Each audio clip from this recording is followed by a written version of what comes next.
Viewers, with 283 seats having voted across 3 phases of the Lok Sabha polls, 52% of the constituencies have picked their choice. As voting concluded for 93 seats yesterday, Prime Minister Narendra Modi asserted that the expiry date of the opposition has been set and it is the day of counting of votes, June the 4th. Prime Minister Narendra Modi said that there will be no one left to pick up the pieces of INDIA alliance after June 4th, as the opposition parties that came together before the elections will fall. इंडी अगाड़ी की expiry date तय हो गई है। 4 जून के बाद इंडी वालों की झंडी उठाने वाला भी कोई नहीं मिलेगा। चुनाव के पहले ये जो भानुमती का कुनबा जुड़ा था, ये 4 जून को रेत के टीले की तरह बिखरने वाला है। पहले चरण में विपक्ष पस्त पड़ गया था,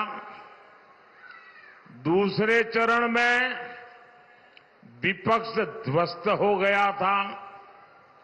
आज तीसरे चरण के बाद जो इधर उधर कुछ छोटे छोटे टमटमते तारे दिखाते हैं, तारले दिखते हैं, वो भी अब अस्त होना तय हो जाएगा।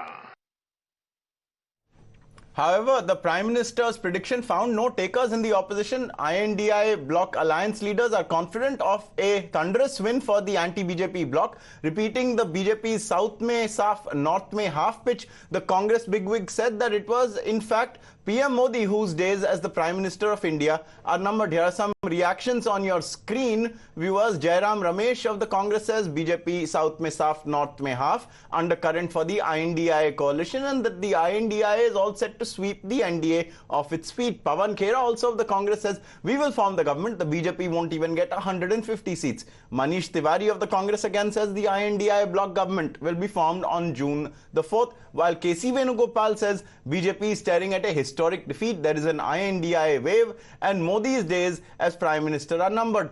Its ally, Samajwadi Party chief Akhilesh Yadav says in 3 phases BJP is out for 3 decades. After 7 phases BJP will be out for 70 years. Let's listen in to what Manish Tiwari had to say. ऐसा है कि तीसरे चरण के मतदान के बाद ये साफ हो जाएगा कि बीजेपी दक्षिण में बिल्कुल साफ है, उत्तर में हाफ है। 4 जून 2024 को ये देश एक नए सवेरे का इंतजार कर रहा है। वो सुबह होगी और इंडिया गठबंधन की सरकार बनेगी। चाहे वो क्या कहते हैं 1000 दिन का प्लान दे, बुनियादी बात यह है बदलाव होगा। ऐसा है कि तीसरे चरण के मतदान के बाद ये साफ